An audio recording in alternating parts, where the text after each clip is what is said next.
Okay, those are all the top headlines, but straight up to our guests now who are going to give us trading strategies for the last 1 hour of trade. We have Sudarshan Sukhani, Mayuresh Joshi and Ambrish Baliga who join in now. So how should you position yourself in this last hour of trade? Sudarshan is with us first up. Sudarshan, it's been very lackluster day, nothing moving from the headline index at least. But what about individual stocks? What are your recommendations? Yeah, good afternoon. Well, nothing is moving in the index, but you should be long, and that suggestion still remains for the Nifty and the Bank Nifty. Because you should be long, and fortunately a lot of mid caps are doing nice things. I would like to be a buyer in selected mid caps, and that's what I am going to suggest. You start with Apollo Hospitals. There was a deep correction in Apollo Hospitals, so it becomes a buy on dips opportunity.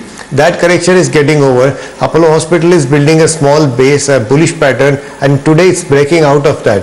So it's something you want to buy today, but you might also want to carry it for a few days. So it's a trade on both ends, a day trade as well as something that's longer than that. And the second of the trades is Sun TV. Sun TV is part of the media group which has been doing very well. Sun TV is now reaching towards its earlier highs. Every day it builds on its strength. So Sun TV's gains today are likely to persist and continue. So go and buy Sun TV. And the third is Sonia, your favorite sector, auto. I think Ashok Leyland is on the verge of making lifetime new highs. I don't know how it does that, but it's something you want. As a trader, it would be a good idea to buy auto stocks in general and Ashok in particular. So 3 ideas, all for buying. Yes, yes, in fact, just on Ashok Leyland, it has been reporting very good numbers, and fundamentally the stock is looking good, and also the entire auto sector is buzzing after the 7th Pay Commission report recommendations. So I guess that the momentum continues even in the broader markets. Yes, I think the month of November belongs to the automakers. So Maruti is rallied close to about 7-8%. Tata Motors is higher by 4 to 5%. M&M has been the big star with a gain of 11%. But let's find out what's happening with the other frontliners. Ekta is here with 6 and 60. Ekta? Well, I'll start with Adani Ports. That one as well as Asian Paints are going to be included in the Sensex with effect December 21st. So both the stocks are holding quite nicely. Hindalco and Vedanta, both of them from the metal space, are sulking. Zinc at 6-year lows. Copper also at 6-year lows. So those two are quite weak. UPL Advanta, because of the Advanta merger with UPL, both the stocks are in focus. We spoke to the management exclusively. They said they expect 10 to 15% growth going forward. Tata Motors, Goldman Sachs has downgraded the stock to sell from neutral. So that stock is in focus on account of that. Bank of Baroda, reports on Bank of Baroda with regards to the scam that took place recently, that rickshaw pullers and vendors, domestic help, were made directors in the company in 59 different companies. So that stock in focus on account of that. And Coal India lastly, where the merchant bankers are expected to make presentations to the divestment ministry on the 26th of November. All right, Ekta, thanks for that. Well, on to Mangalam Malu now for mid-cap movers and shakers, all in a minute. Mangalam. And among all the mid-caps that we have on our radar, Sonia, we start with Just Dial after the company's received shareholders' approval for the buyback of shares. Additionally, it's also buzzing on back of reports that Baidu, Alibaba Group and Tencent Holdings are scouting for acquisition opportunities. But other mid-cap stocks like Wakrangi and Trigentech, both mid-cap IT stocks buzzing on the back of tie-ups. So Wakrangi's had a strategic tie-up with Ricoh India, while Trigentech has tied up with Iris Corp in Malaysia. Lovable is another stock which is holding up with good gains, up about 25% from the low point of the day on the back of a block deal. Nearly 5% equity exchanged hands earlier today.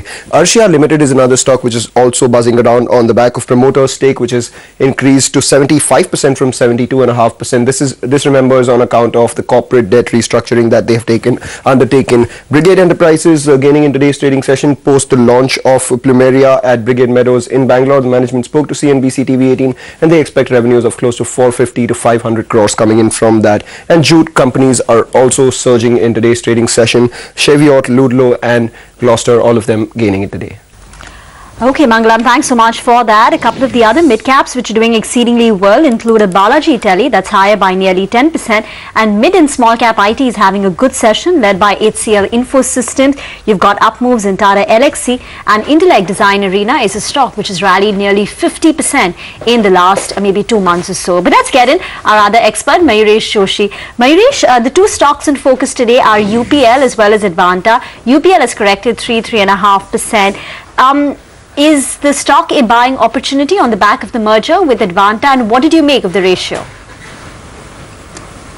Afternoon, Rima. Clearly, I think once you look at the ratio dynamics and you probably have a look at who's going to benefit the most out of this transaction, our take is probably UPL can be a key beneficiary.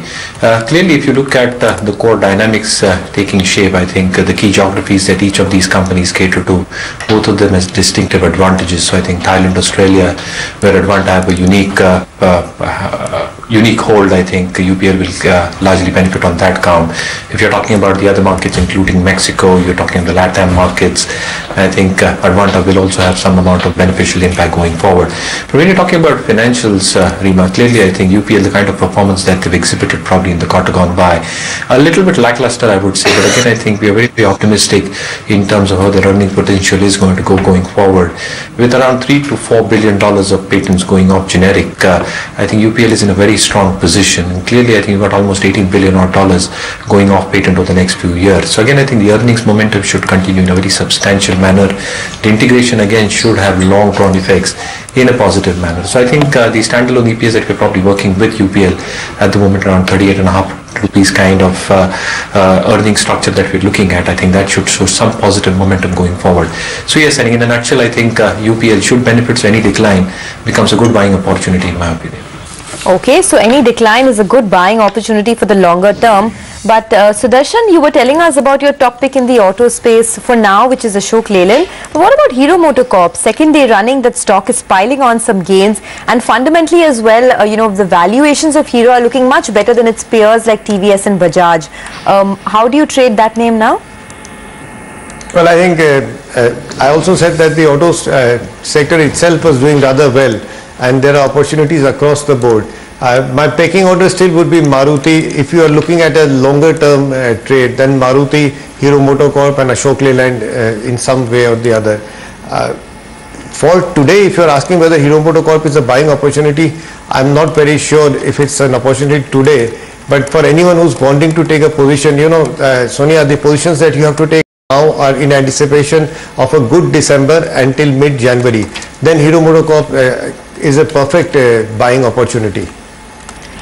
Okay, let's slip into a very short break. We'll continue our conversation on the markets with our experts after a very short commercial break. But here is a chance for you to be a part of India's biggest investor summit. Remember, you can answer a very simple question and win an invite to the CNBC TV18 Investor Summit. The question that we're asking at this hour: which company has the lowest market capitalization in the Nifty 50? Your answer options are A. Hindalco, B. Tata Steel, and C. Axis Bank. So quickly SMS us your answers, type IS space 10A, 10B or 10C to 51818 and win your exclusive invite. Okay, on the other side, we're going to get Arun Baid, the Vice President Research at Religare Capital Markets, to give us his top mid-cap investment ideas. Stay with us.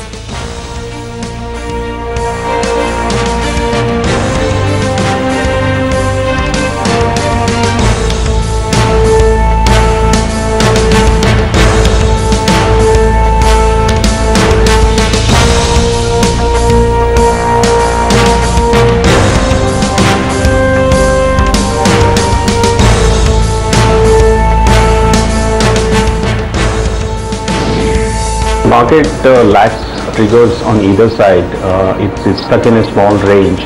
As far as our interest goes, we continue to place our bets on some of the areas where earnings growth is still a little bit more visible than the overall market. Having said that, we are not really aggressively investing our inflows into the market. We are a little bit cautious in terms of investing. At lower levels, there is definitely buying interest. The domestic institutions are getting decent inflows. EPFO money is getting invested in the market at all levels. After having corrected maybe about 15% from the top, now the valuations look more reasonable. So to that extent, the downside should be limited in the market too. We believe that it is going to be a gradual recovery. We are not really seeing a great improvement in terms of overall earnings, but I think because of the favorable base that we will have from December quarter onwards, if you remember, December, March quarters of last financial year were really bad. So to that extent, even if the next 2 quarters are average, because of the favorable base, it should look reasonable. For the full year, we are looking at about 6% earnings growth now. This has been toned down quite a bit. At the beginning of the year, we were somewhere around low double digits. After having seen first half, now we think that the full year growth is going to be about say 6% year on year.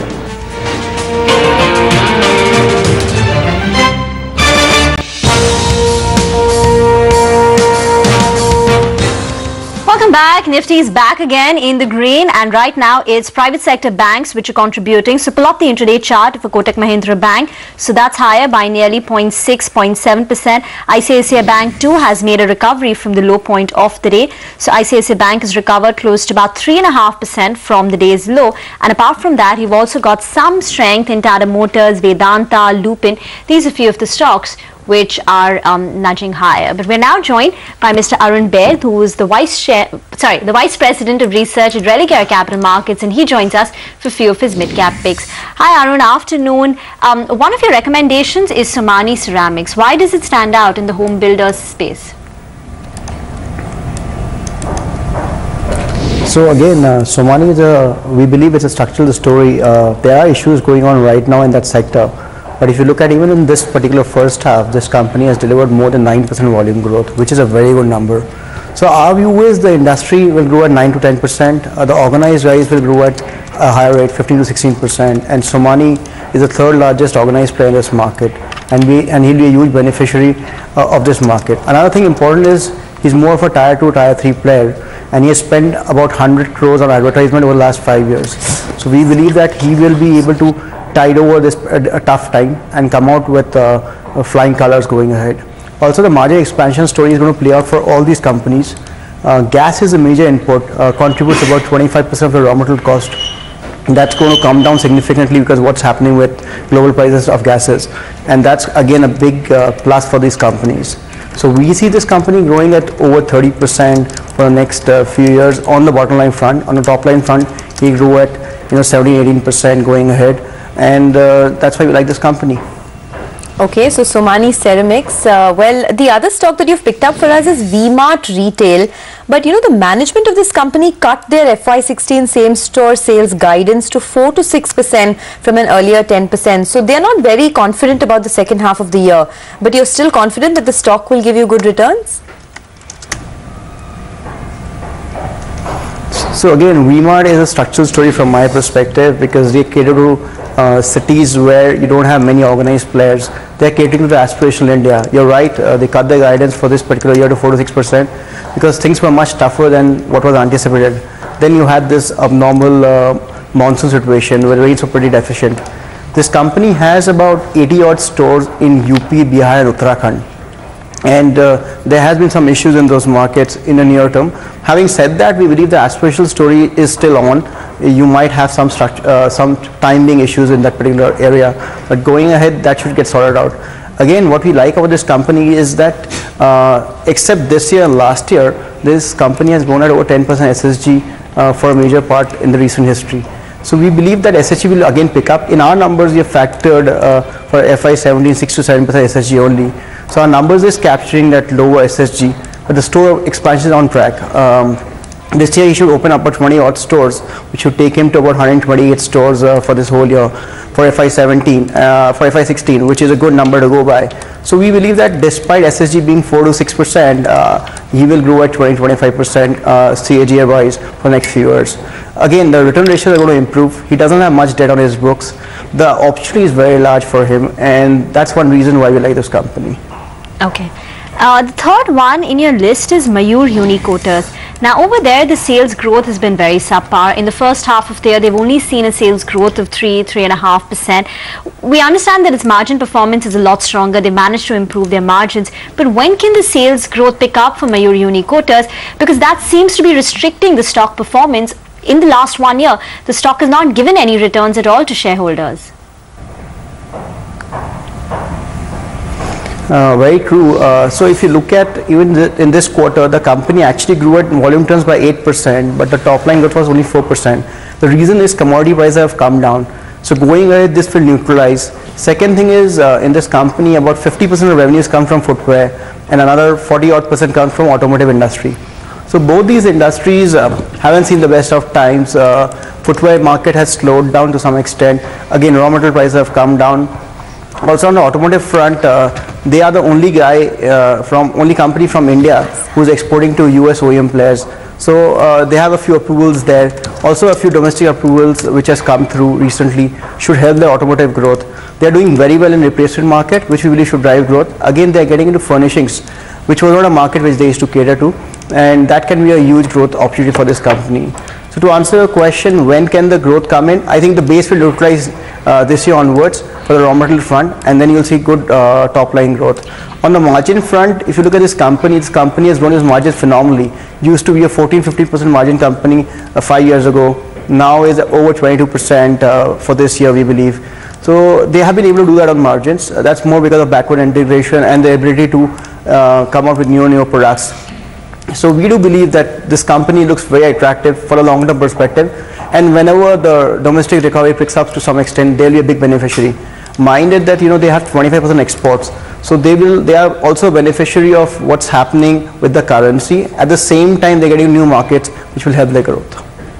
All right, thank you for giving us those 3 ideas, Arun, and thanks for stopping by. Well, that's the word coming in from Religare. In case you missed out on them, 3 ideas is what they've given us for the longer term investor. One of them is Mayur Unicoaters with a target price of 500 rupees a share. Then there's Somani Ceramics with a target price of 455 rupees a share. And finally, they've also advised a buy on V-Mart Retail with a target of 685 rupees a share. But there are plenty of stocks that are buzzing around in the broader markets, although the headline index is absolutely flat. Nigel joins us now to give us an update on the derivatives market. Nigel, in the cash market, the volumes are quite low. I mean, not even 12,000 crores. But what about the derivatives market? Sonia, it appears that traders are playing for the range of around 7,750 to around 8,000 or 7,800 on the downside, but on the upside, 7,920 to around 7,950 should invite some kind of selling pressure. In today's trade itself, 7,900 call fairly active, close to around 14 lakh shares getting added at that particular strike. Traders looking to eat into the premium.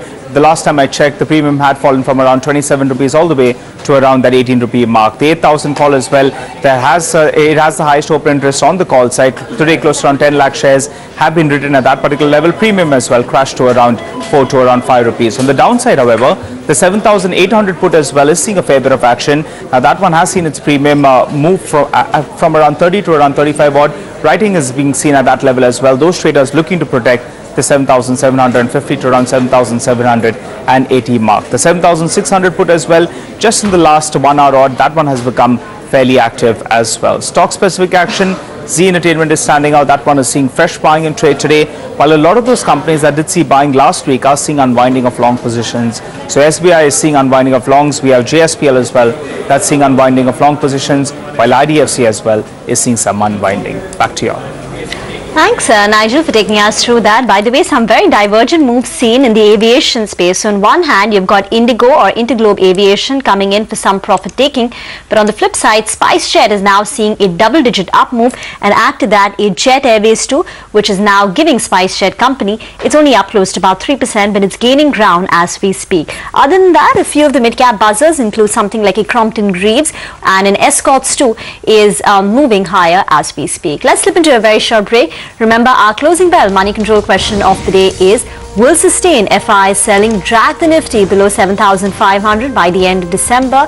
Log on to moneycontrol.com, post your responses there. We'll read out the interesting ones post 3:30 p.m.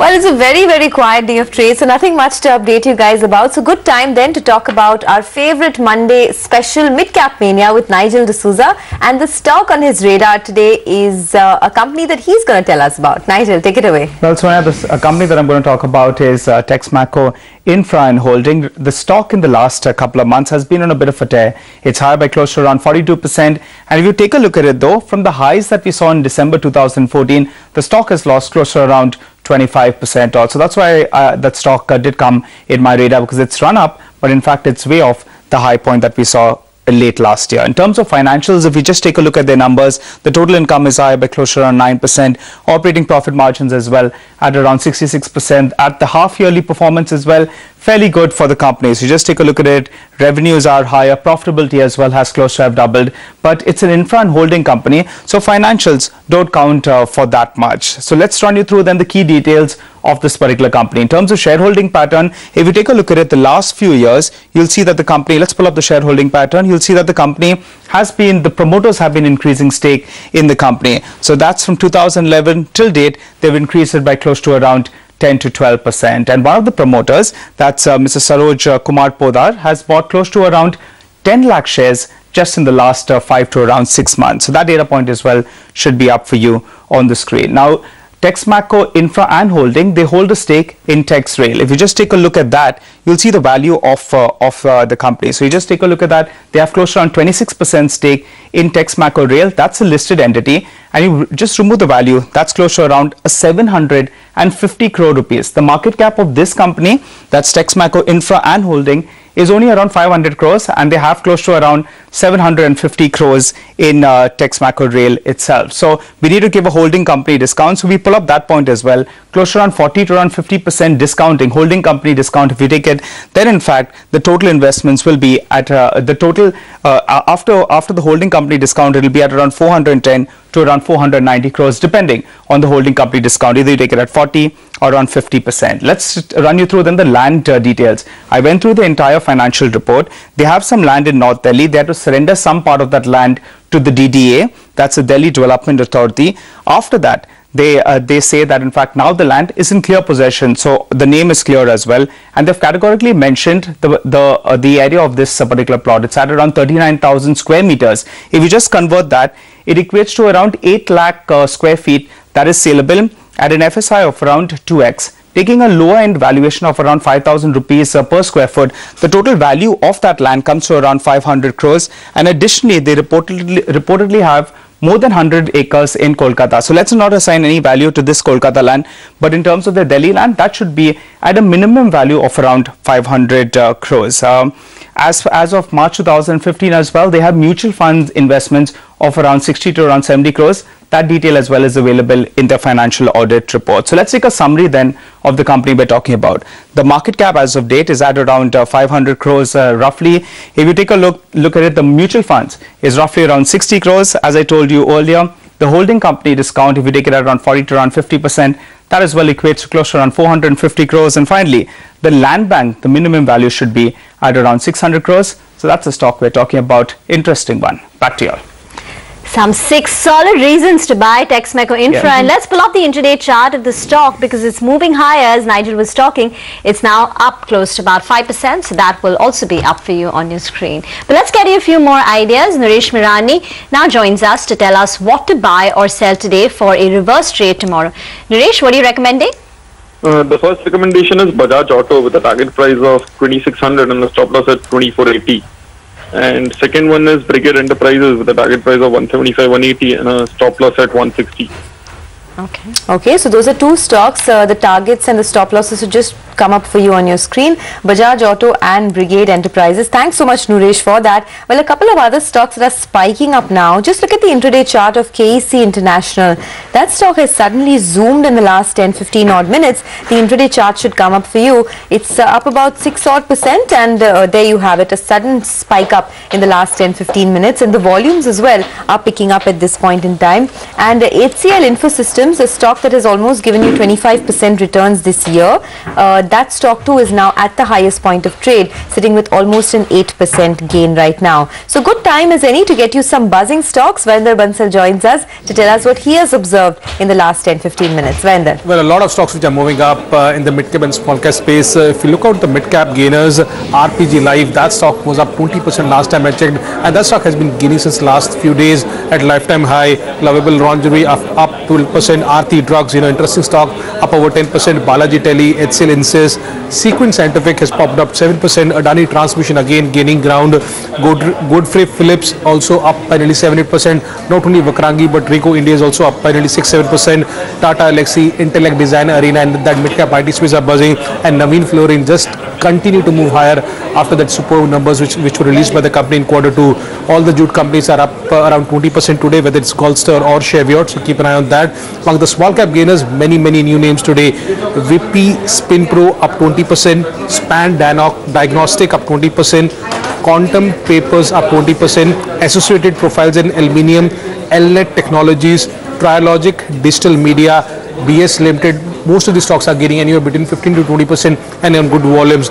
Other stocks, Eon Electric up 20%. The stock has gained nearly 30% the last 2 days. Kerala Ayurveda, this stock has been buzzing. Lotus Chocolate, Sonia's favorite, up 20%. Viceroy Hotel up 20%. Omex, Madhav Marvels, Nelco, Gwalior Chemicals, Ganesha Ecosphere, Wellspun Investment, Lincoln Pharma, Vishnu Chemicals, Avental Softtech, Lakshmi Electric Control, Vedavak Systems, Duke Offshore, all of them gaining anywhere between 10 to 20% today and on good volumes. Okay, that's Varinder's masterclass for you with a lot of new stocks, and yes, my favorite, Lotus Chocolates, just because it makes me a bit hungry when I talk about it. Yes, indeed. And so many of them are actually seeing pretty good volumes. Earlier in the morning, he was telling us about Cheviot company, the jute company. It's seen volumes of nearly 4 to 5 times what it generally sees. Gloucester, I think in the last 10 days, except today, it's not seen any volumes at all. But today, it's got volumes of close to about 28,000 shares. So, Varinder is pointing out these stocks has increased the trading volumes as well in these. But let's get in Sudarshan Sukhani and talk about a few more stocks. Sudarshan, today Adani Ports as well as Asian Paints have seen increased activity and they're trading higher because they will be included in the Sensex. Is there more upside in both of these? Well, I hope so. With the disclosure that I own shares in Adani Ports, Asian Paints was a buy in my list today morning, and the reason was that it's come out of a deep correction and it's a blue chip and it should go back to its earlier highs. Adani Ports has gone, it was in a mini bear market. There is a sense that that bear market for Adani Ports is now coming to an end. It's not decisive, but for adventurous traders, and I'm one, there's a buying opportunity. Okay, so that's on Adani Port. But as Rima was telling you, a couple of these stocks like Cheviot are doing very well. If you remember, Cheviot was one stock that Mr. Tulsian had picked up as his multi-bagger idea. We should get the chart of Cheviot up for you on the screen. That company is into manufacturing of jute products, and it has done exceptionally well ever since Mr. Tulsian spotted that stock for us. I think he has a target price of about 1,000 rupees or so on Cheviot, and that stock has been moving just in one direction, and that's on the upside. But talking about wealth creating ideas from Mr. Tulsian, there were 2 stocks that were recommended by him earlier this morning. One of them was Vakrangi and the other one was Deccan Cements. Both the stocks are outperforming in today's trade. Deccan Cements is up about 8% while Vakrangi is up almost 11%. So let's listen in to some wealth creating ideas by Mr. Tulsian. My 2 factors, one is the rising capacity utilization, because if you see in H1 they had a top line of 310 crore against whole of FY15 of 440 crore. So they are improving the capacity utilization plus fetching the better margin and better realization, which in fact is leading to higher profitability and higher positive view going on the company. And apart from that 2.3 million ton, the entire captive power requirement is met by the company through their own sources, that is thermal, hydro and solar. Or they have all and wind. All 4 are contributing to their power requirement. So taking all this into account, share is now ruling sub 600. I am expecting that share can touch to a level of 750 in 6 months. But if held for a very longer time, maybe for a couple of years, I won't be surprised to see price moving to 4 digit as well.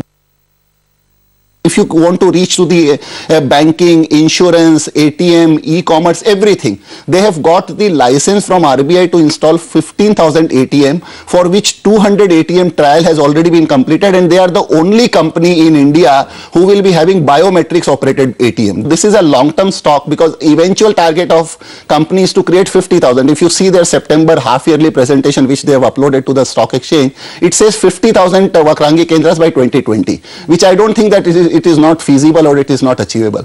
So yes, I'm expecting a price of about 200 rupees in 6 months, but this is a concept stock. You know, if someone can have it in the long-term portfolio, they can look for maybe 20% appreciation every year for next 3 to 4 years, but in near-term target for 6 months is 200 rupees.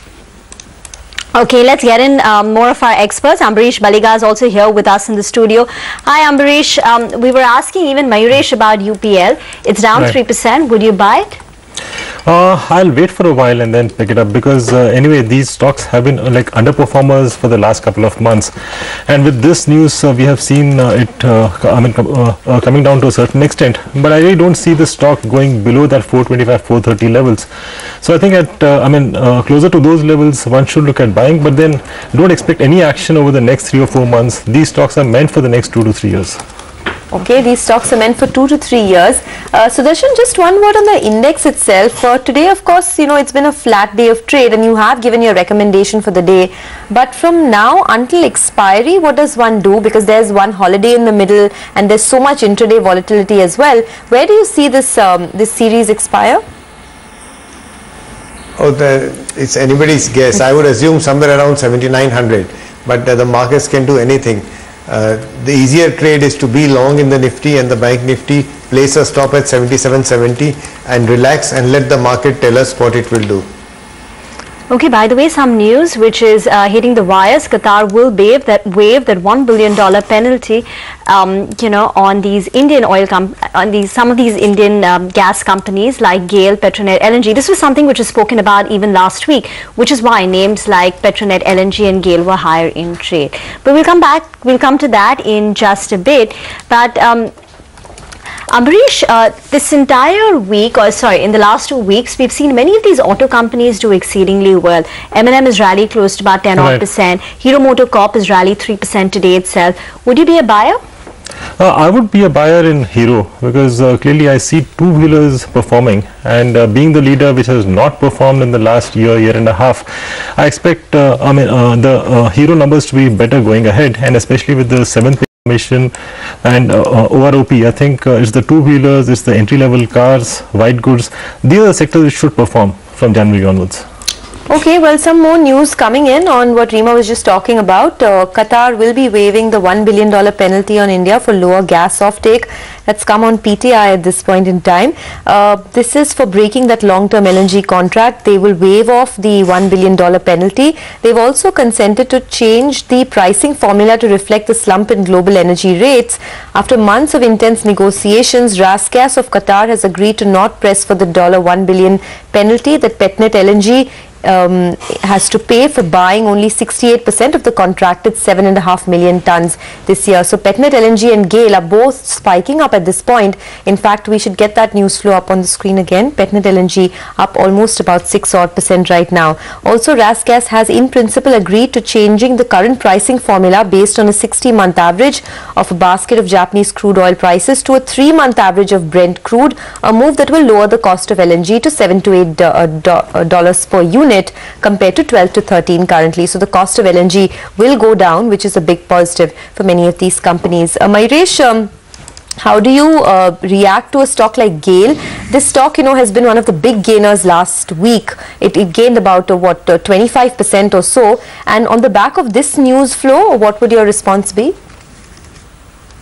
So clearly, Sonia, I think if you look at what has happened with GAIL, I think it was preemptive, the kind of expectations that the market had laid out in terms of gas pricing going down. But again, I think the penalty news being waived off to tune of around $1 billion, I think that is going to be very substantial for companies like Petronet. To a certain extent, I think GAIL, BPCL, IOC, which are off-takers to the tune of 7.5 MMT, I think are going to get affected in a positive manner in terms of how the EPS will look out.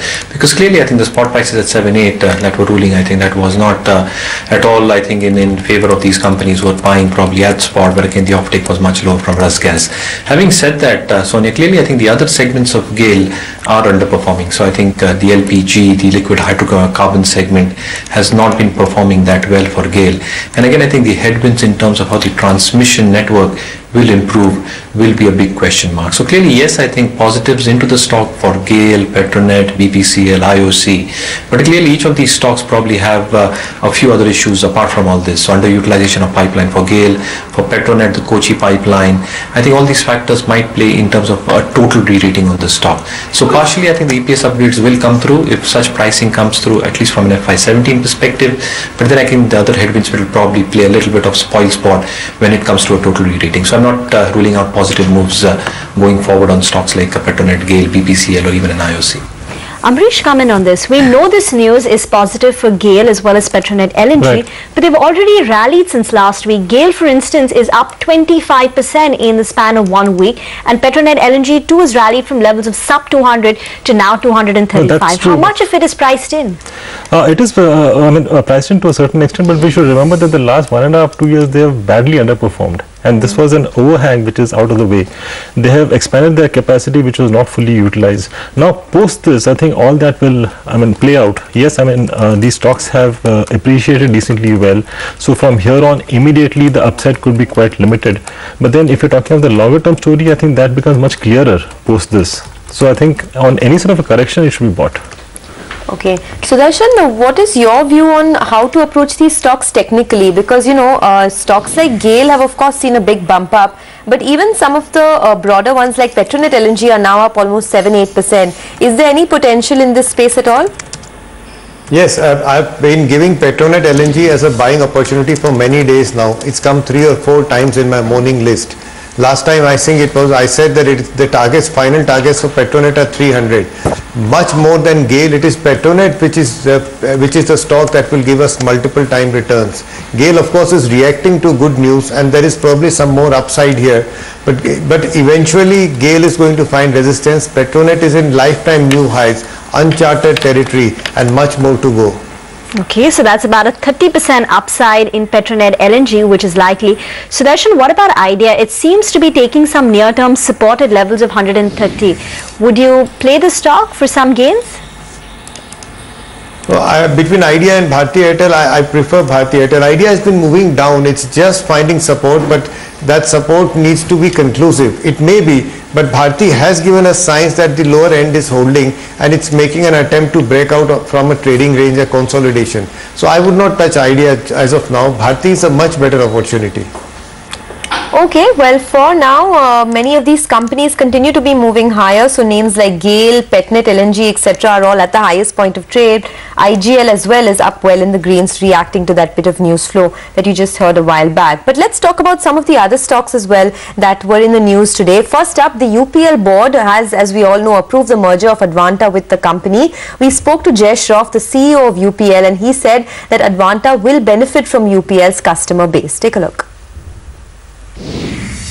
UPL and Advanta has been outgrowing the industry by almost double of the industry rate. We have been building up a platform across the world to get direct access to farmers to develop our brands. With Advanta consolidating with UPL, we believe that we should be able to give those relationships which we have, particularly in Brazil, in US, Europe, Mexico. Even there'll be value creation in other markets like Australia, Thailand, where Advanta is very strong. Okay, earlier today we also spoke to Mr. S.K. Kaura, the ED of Andhra Bank, and he says that the bank is likely to report less slippages in the coming quarter. I think we will be reporting less slippages because in restructured accounts that stress level is always there, and some of them get slipped to the category of the NPA category. But if you see our overall GNPA or net NPA, that has gone down even in the second quarter from 5.75 to we have to go to 5.71 in terms of the gross NPA. 450 to 500 crores is the total realization which we are expecting from this. I would say minimum. and the ticket size ranges from about 40 lakhs to 65 lakhs, wherein we have very good demand.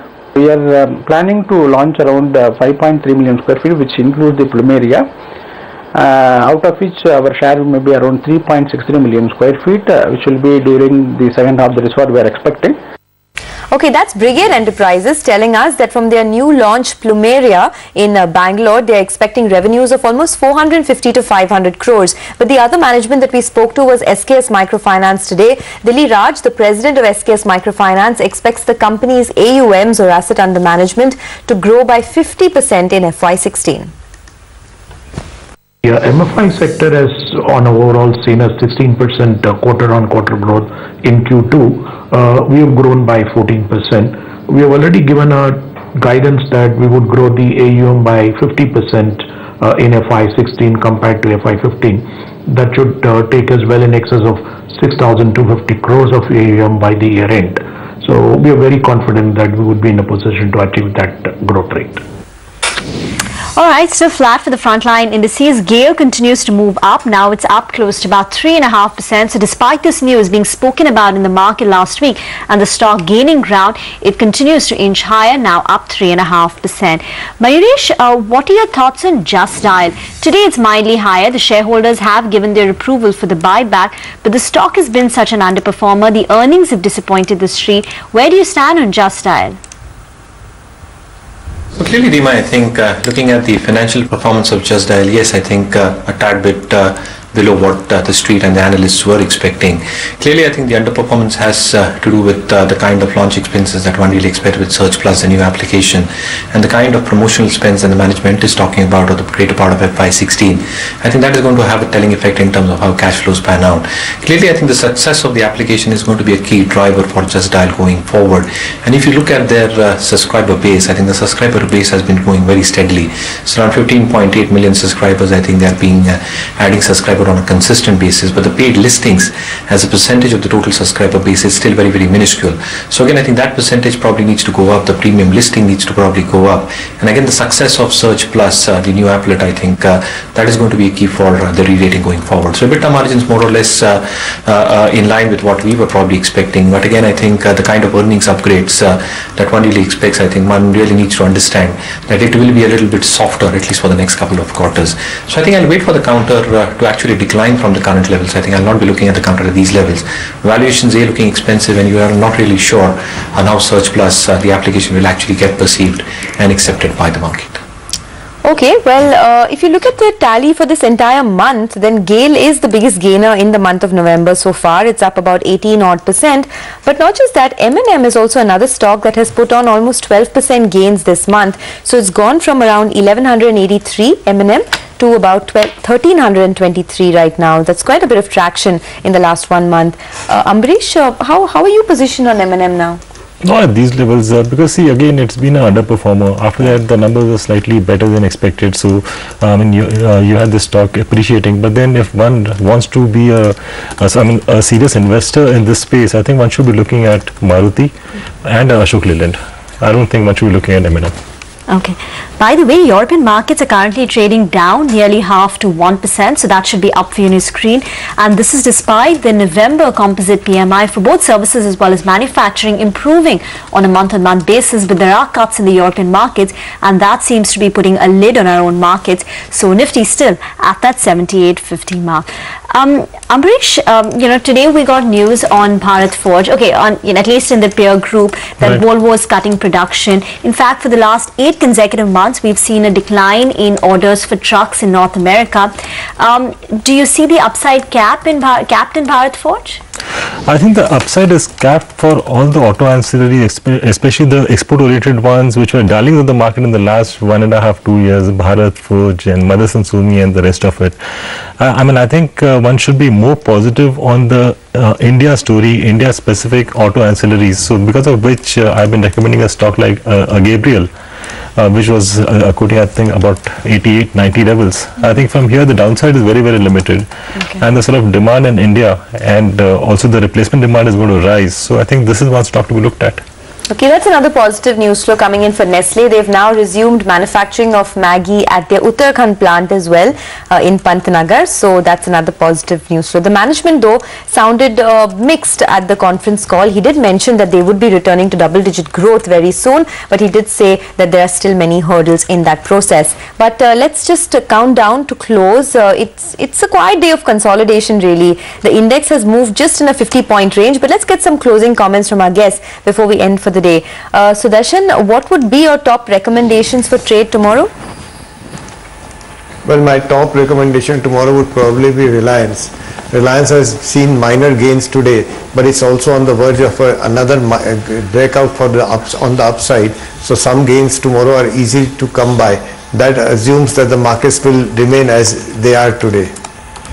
Advanta is weakening as we speak, dipped into the red, which basically means from the day's high, Advanta has lost nearly 10%. Sudarshan, do you see more downside in metal names like Hindalco, Vedanta, Tata Steel, and therefore any shorting opportunities? See, the downside exists. Now, sometimes there will be relief rallies. Ideally, you want to sell into those rallies. But even otherwise, what is much clearer to me is that the metals are not going to be buying ideas in the near future. Small rallies in Hindalco, in Vedanta are quite easily sold into, as well as in Steel Authority sale. And Tata Steel is the stock that could surprise on the upside. It could sometimes have relief rallies, sharp ones. So it's better to focus on the first three names. Okay. Mayuresh, from the broader markets, from the mid-cap space, we are seeing plenty of action, not just today, but for the last couple of weeks. What are your top recommendations in that space?